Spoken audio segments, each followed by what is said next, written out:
We are live on Facebook and YouTube. Hello, ladies and gentlemen. My name is Michael Music, and I have been studying this book called Think and Grow Rich. And I've been studying it since I was 19 years old. That was the first time I read it. And the first time I read it, I was a little disappointed because I truly did not get rich from it. And then something I found out is that this isn't a book that you just read once. It is genuinely impossible. I'm not saying nothing's impossible, but it is mostly impossible that you can read this book once and truly understand the depths of its content. So, what I decided to do was actually read it out loud live. So that's where I'm at right now. I am still on the first season of Read and Think and Grow Rich. We are on chapter 11, the Sex Transmutation of Energy, I think it's called. So this chapter that I'm about to read is an underdog in the whole book. I never paid much attention to this chapter as much as I did to chapters like persistence and decision because everyone was emphasizing them. But as I was studying this beforehand, I found out that this one's an underdog and it's something to pay attention to. And what I'm really excited to talk about in this chapter is we're going to talk about what really is a genius and what makes up a genius. And any last thoughts? I want you guys to keep in mind just how to access your inner genius as I go through this. This is going to really give you some different type of power this chapter. So with that, we're going to get right into it. Okay, chapter 11, The Mystery of Sex Transmutation, the 10th step toward riches. The meaning of the word transmute is, in simple language, the changing or transferring of one element or form of energy into another. So, transmute means to change an element of one form of energy into another. It's basically changing energy to energy. Keep in mind the law that no energy can be created nor destroyed, but energy can certainly change. And that's what is going along with the word transmute. The emotion of sex brings into being a state of mind. There's that state of mind again. Because of ignorance on the subject, this state of mind is generally associated with the physical, and because of improper influences to which most people have been subjected. Let me just see something real quick. Okay, word. Because of ignorance on the subject, this state of mind is generally associated with the physical, and because of improper influences, which to most people have been subjected in acquiring knowledge of sex, things essentially physical have highly biased the mind. The emotion of sex has back of it the possibility of three constructive potentialities, and they are: one, the perpetuation of mankind; two, the maintenance of health; as a therapeutic agency, it has no equal; and three, the transformation of mediocrity into genius through transmutation. So keep in mind number three, it says the transformation of mediocrity into genius through transmutation. This chapter is going to talk about transmutation of energy so that you can access your genius. Sex transmutation is simple and easily explained. It means the switching of the mind from thoughts of physical expression to thoughts of some other nature. Sex desire is the most powerful of human desires. When driven by this desire, men develop keenness of imagination, courage, willpower, persistence, and creative ability unknown to them at other times. So strong and impelling is the desire for sexual contact that men freely run the risk of life and reputation to indulge it. When harnessed and redirected along other lines, this motivating force maintains all of its attributes of keenness of imagination, courage, etc., which may be used as powerful creative forces in literature, art, or in any other profession or calling, including, of course, the accumulation of riches. The transmutation of sex energy calls for the exercise of willpower, to be sure, but the reward is worth the effort. The desire for sexual expression is inborn and natural. The desire cannot and should not be emerged or eliminated, but it should be given an outlet through forms of expression which enrich the body, mind, and spirit of man. If not given this form of outlet through transmutation, it will seek outlets through purely physical channels. A river may be dammed and its water controlled for a time, but eventually it will be forced an outlet. The same is true of the emotion of sex. It may be submerged and controlled for a time, but its very nature causes it to be ever seeking means of expression. If it is not transmuted into some creative effort, it will find a less worthy outlet. Fortunate indeed is the person who has discovered how to give sex emotion as an outlet through some form of creative effort, for he has, by that discovery, lifted himself to a state of genius. Okay, so I'm gonna read this again. Fortunate indeed is the person who has discovered how to give sex emotion an outlet through some form of creative effort, for he has, by that discovery, lifted himself to the state of a genius. Scientific research has disclosed these significant facts. The men of greatest achievement are men with highly developed sex natures, men who have learned the art of sex transmutation.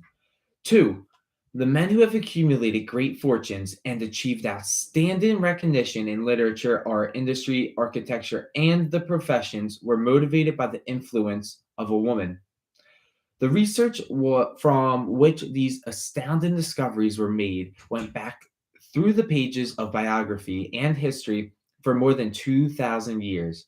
Wherever there was evidence available in connection with the lives of men and women of great achievement, it indicated most convincingly that they possess highly developed sex natures.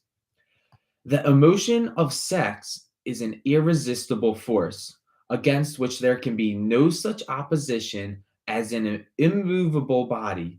When driven by this emotion, men become gifted with a superpower for action.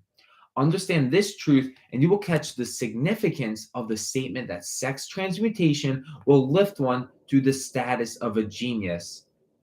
The emotion of sex contains the secret of creative ability. Destroy the sex glands, whether in man or beast, and you have removed the major source of action. For proof of this, observe what happens to any animal after it has been castrated. A bull becomes as docile as a cow after it has been altered sexually.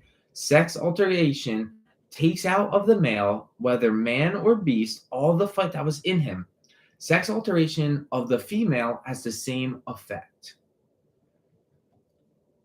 So what he's saying is we're not really talking about the physical side of sex. We're talking about the the fact that you can use this energy to tap into a state of mind, which Napoleon Hill is stating is known as your genius. Now I'm going to move on to the 10 mind stimuli. The 10 mind stimuli.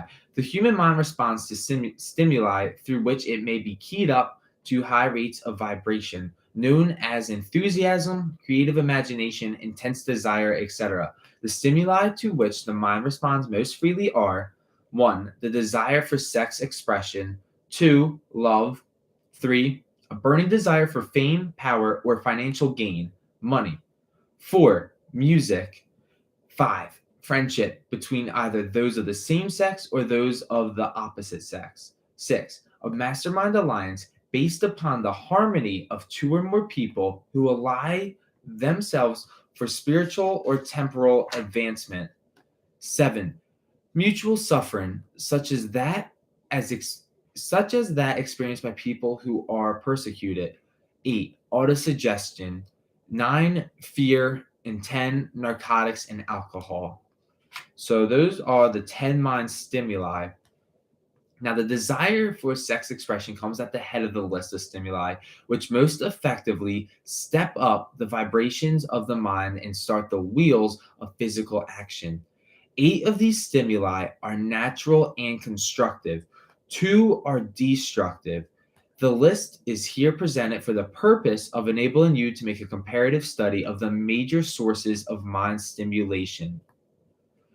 From this study, it will be readily seen that the emotion of sex is, by great odds, the most intense and powerful of all mind stimuli. Okay, so I just thought it was interesting as I was reading this that Napoleon Hill states that 8 of the 10 that I just read were positive and 2 were negative.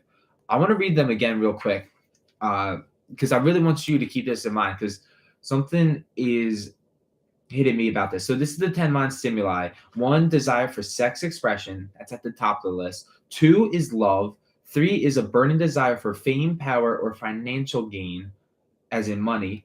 4 is music. 5 is friendship between either those of the same sex or those of the opposite sex. 6 is a mastermind alliance based upon the harmony of 2 or more people who ally themselves for spiritual or temporal advancement. 7 is mutual suffering. 8 is autosuggestion. 9 and 10 are negative, though. So those were all positive. 9 is fear, and 10 is narcotics and alcohol. So from the study, it will be readily seen that the emotion of sex is, by great odds, the most intense and powerful of all mind stimuli. This comparison is necessary as a foundation for proof of the statement that transmutation of sex energy may lift one to the status of a genius. Let us find out what constitutes a genius. Okay, cool. So now we're going to divert a little bit more into the genius. What makes you a genius? What constitutes it? What's the definition of a genius? So that's why I say this chapter here is an underdog because I was always reading persistence and decision, but we're going to dive into like what makes you a damn genius. So this is going to be some good stuff coming up. Some wiseacre has said that a genius is a man who wears long hair, eats queer food, lives alone, and serves as a target for the joke makers.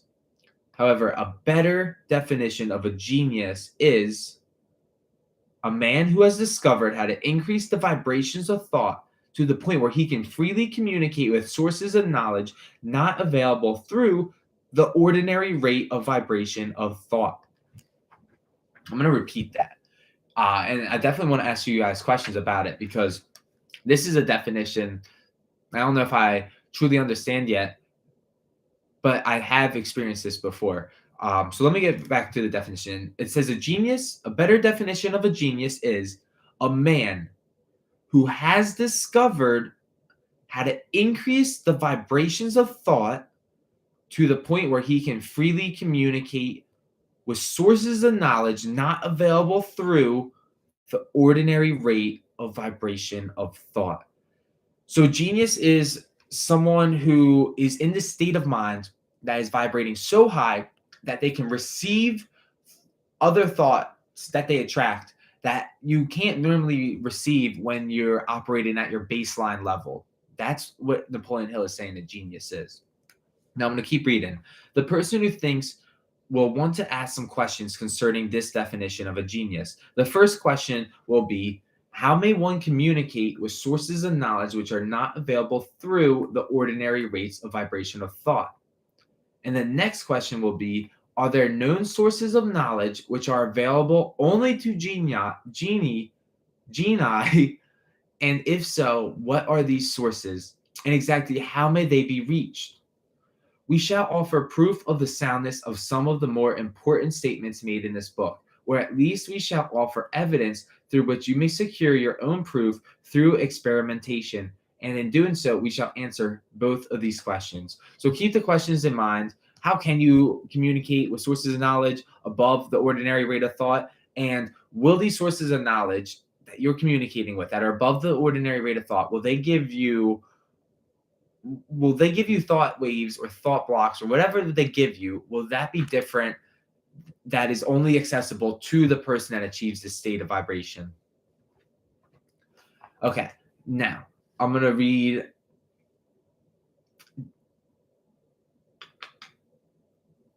Okay, so we're going to read a new section. Genius is developed through the sixth sense. So the sixth sense is coming up in a later chapter. However, we already touched upon it in the chapter on imagination. And I'm going to read and explain to you what the sixth sense is so that you have a pretty clear understanding of what is your sixth sense. All right, the reality of a sixth sense has been fairly well established. The sixth sense is creative imagination. So the sixth sense is your creative imagination. The faculty of creative imagination is one of the majority of people of one is all right, my bad. The faculty of creative imagination is one which the majority of people never use during an entire lifetime, and if used at all. It usually happens by mere accident. A relatively small number of people use with deliberation and purpose a forethought, afterthought, the faculty of creative imagination. Those who use this faculty voluntarily and with understanding of its functions are genii.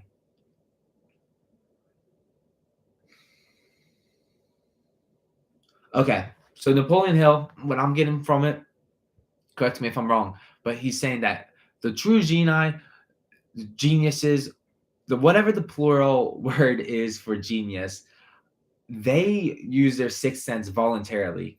We're going to dive more into that. Keep in mind that the sixth sense is a simile, which means it's this basically you can flip flop the word sixth sense with your creative imagination. And if you use this creative imagination voluntarily, then you, my friend, are a genius. The faculty of creative imagination is the direct link between the finite mind of man and infinite intelligence. Okay, that's something you can't go over and just pass by on. So he says the faculty of creative imagination, or your sixth sense, is the direct link between the finite mind of man and infinite intelligence. Okay, that's something I can't just brush up past upon. He's basically saying that your sixth sense is literally it is what connects you and infinite intelligence, or whatever you may call this higher power, the creator, God. Napoleon Hill refers to him as infinite intelligence in this book, so I'll call him that. But it's a direct link. It's a direct link between you and infinite intelligence. What does that mean to you then? Because that's a wild statement. A direct link between the mind of man and infinite intelligence. All so-called revelations referred to in the realm of religion and all discoveries of basic or new principles in the field of invention take place through the faculty of creative imagination. When ideas or concepts flash into one's mind through what is popularly called a hunch, they come from one or more of the following sources. There's four sources I'm going to read. Number one, infinite intelligence. Number two, one's subconscious mind, wherein is stored every sense impression and thought impulse which has ever reached the brain through any of the five senses. Number three, from the mind of some other person who has just released a thought or picture of the idea or concept through conscious thought. Or number four, from the other person's subconscious storehouse. Okay, so he's saying that a hunch or inspiration comes from these major four sources: infinite intelligence, your subconscious mind, the mind of another person, or the mind of another person's subconscious mind. Those are four. Okay, there are no other known sources from which inspired ideas or hunches may be received. The creative imagination functions best when the mind is vibrating due to some form of mind stimulation at an exceedingly high rate.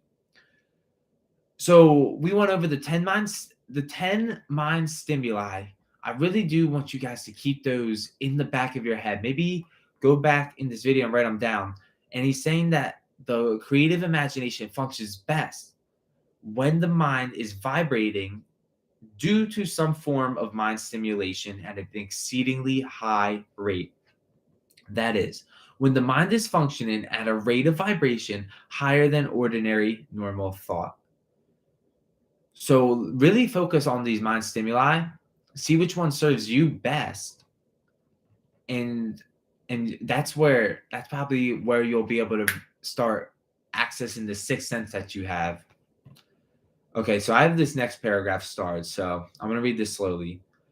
When brain action has been stimulated through one or more of the 10 mind stimulants, it has the effect of lifting the individual far above the horizon of ordinary thought, and it permits him to envision distance, scope, and quality of thoughts not available on the lower plane, such as that occupied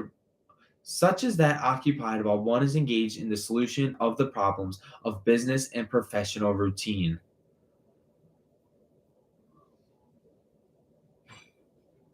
So he's kind of repeating himself here. It's saying when the brain action has been stimulated through one or more of the 10 mind stimuli, it is the effect of lifting the individual far above the horizon of original thought and permits him to envision distance, scope, and quality of thoughts not available on the lower plane, such as that occupied while one is engaged in the solution of the problems of business and professional routine. Okay. Um Okay, so basically, I'll say what I'm thinking. So I'm not sure if you guys ever seen the image of like all these frequencies. There's an infinite level of frequencies, and you may be operating on a thought frequency down here. However, your goal is operating on a frequency up here, and each frequency is connected to the one above and the one below. So you are connected to your goal. However, you don't know there's this unknown area. And what Napoleon Hill is saying is that when you really master like the 10 mind stimuli, with sex transmutation being at the top of the list or desire for sex being at the top of the list, you elevate yourself to a higher frequency of thought. And you will actually access thoughts which are accessible to you on this higher frequency that are not available to you on the lower plane. So I know that that sounds really out there, and it may really help if I include like an image later on when I read over this chapter so that you can really visualize what I'm saying. Um, but that's an interesting thought. So he really is repeating himself in that paragraph, but it definitely is very important what he's just saying. I'll continue reading. I just want you to think about what is being said in this chapter about upgrading to a new plane of thought. What does that mean to you? And does that sound crazy to you, or does that make sense? So, when lifted to this high level of thought through any form of mind stimulation, an individual occupies relatively the same position as one who has ascended into an airplane to a height from which he may see over and beyond the horizon line which limits his vision, while on the ground. Moreover, while on this high level of thought, the individual is not hampered or bound by any of the stimuli which circumscribe and limit his vision while wrestling with the problems of gaining the three basic necessities of food, clothing, and shelter.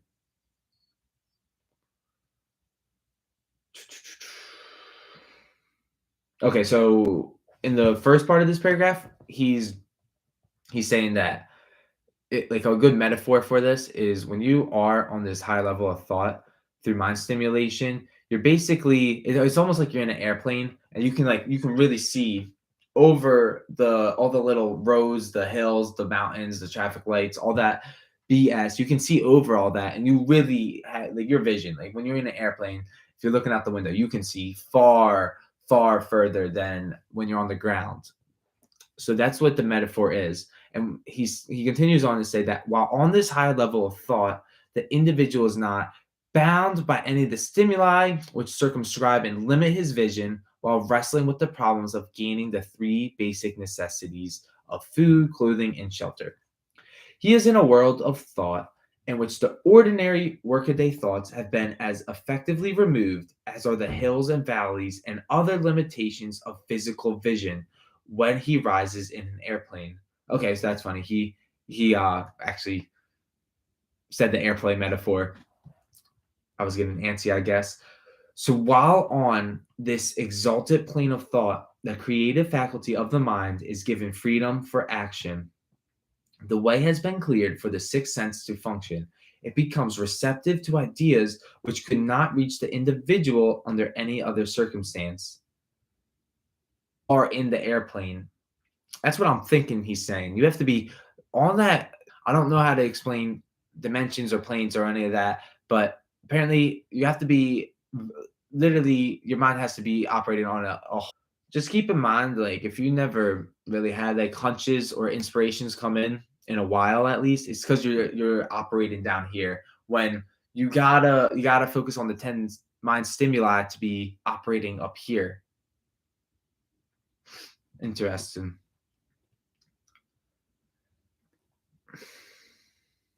Okay, while on this exalted plane of thought, the creative faculty of mind is given freedom for action. The way has been cleared for the sixth sense to function. It becomes receptive to ideas which could not reach the individual under any other circumstances. The sixth sense is the faculty which marks the difference between genius and an ordinary individual. Okay, so when you tap into your sixth sense, that's and like when you know, like, deep down inside you that you have your sixth sense on lock, you can voluntarily tap into this. I'm not saying I can yet, but that's the good part. That word yet. But once you really have mastered this principle of tapping into the sixth sense, then you are, my friend, you can know deep down inside that you are actually a genius. Like, by the definition given in the previous page, that genius is a man who has discovered how to increase the vibrations of thought to the point where he can freely communicate with sources of knowledge not available through the ordinary rate of vibration of thought. Yeah, that definition, you are then a genius when you can tap into your sixth sense. The creative faculty becomes more alert and receptive to vibrations originating outside the individual's subconscious mind. And the more this faculty is used and the more the individual relies upon it and makes demands upon it for thought impulses, the creative faculty becomes more alert and receptive to vibrations originating outside the individual's subconscious mind. The more this faculty is used, and the more the individual relies upon it and makes demands upon it for thought impulses. Okay. This faculty can be cultivated and developed only through use.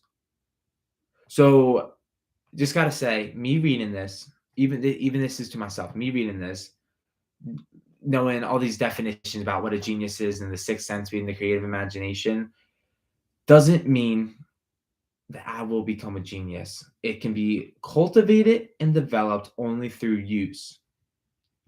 Now, I got this last line. That which is known as one's conscious operates entirely through the faculty of the sixth sense. What does that mean? That which is known as one's conscious operates entirely through the faculty of the sixth sense.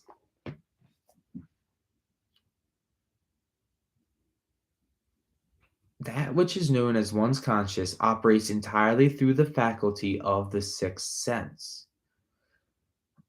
I I gotta ask you guys, the audience, what that means to you. Because your conscious operates only entirely through the sixth sense. Yeah, I this is one of those things I actually put a question mark next to. I would love to hear feedback from you guys on what that line means to you, because that's interesting. I thought your conscious could operate whenever you're just talking to yourself, like that inner chatter. But maybe your conscious is different than the inner chatter, and it operates entirely through the sixth sense. So you gotta be thinking on a new plane and your sixth sense is the creative imagination. So your conscious operates through your creative imagination. Wow. I'm gonna pause there. I just felt like that was a lot of good stuff. So we're at 30 minutes. I'm gonna probably spend this chapter is a bit longer. I'm gonna probably spend 2 more days studying through this chapter. I'd love to hear again, what did you guys learn and what did you like?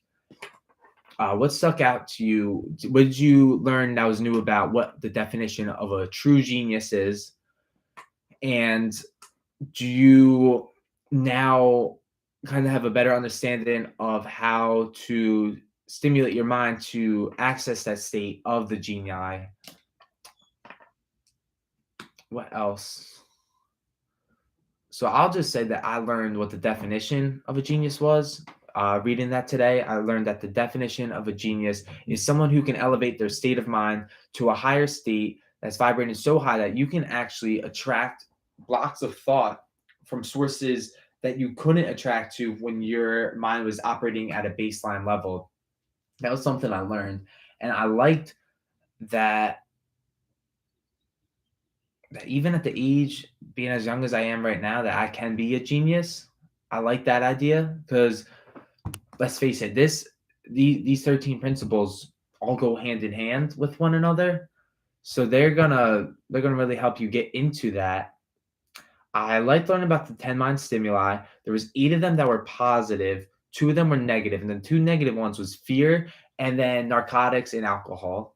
So keep keep that in mind, that even though they stimulate your mind and take you out of the state that you're in, they're actually negative mind stimulants. So there's 8 other better ones, and ask yourself which one is the number one at the top of the list. Because if you can harness that power, then you're that much closer to accessing your inner genius. So yeah, like I said earlier, I think this chapter is definitely an underdog. It's a longer chapter with the stories that we're about to get into. However, it's got some great content in it, and it's really tying the knots on a lot of the principles that we've been studying earlier. Because keep in mind, there's 13 principles, I believe, that Napoleon Hill really is diving deep into this philosophy. And this isn't a book. This isn't a book that I'm just reading to you guys. This is like truly a philosophy that me personally, I'm gonna accommodate into my way of living. So yeah, this book is deep. This book is deep. There's a reason that this book has made more millionaires than any other book out there. Um, Napoleon Hill is an absolute genius. Much respect to him. And yeah, I guess I'm gonna wrap up the call now. So yeah, definitely, please drop one thing you learned and one thing you liked about this chapter. Something that stuck out to you that you never thought of before. Maybe you changed your view on sex and sex transmutation in that chapter and that word. But yeah, drop something in the comments below. One thing you learned, one thing you liked, and yeah, I'd love for you to join my Facebook group. It's called Think and Grow Rich with Michael Music. And that's it. That's it. So yeah, I'll see you guys tomorrow. My closing outro, I just came up with one. It's going to be until we meet again in time and space. But anyways, bye for now. So end on Facebook. Peace out, YouTube. See you guys.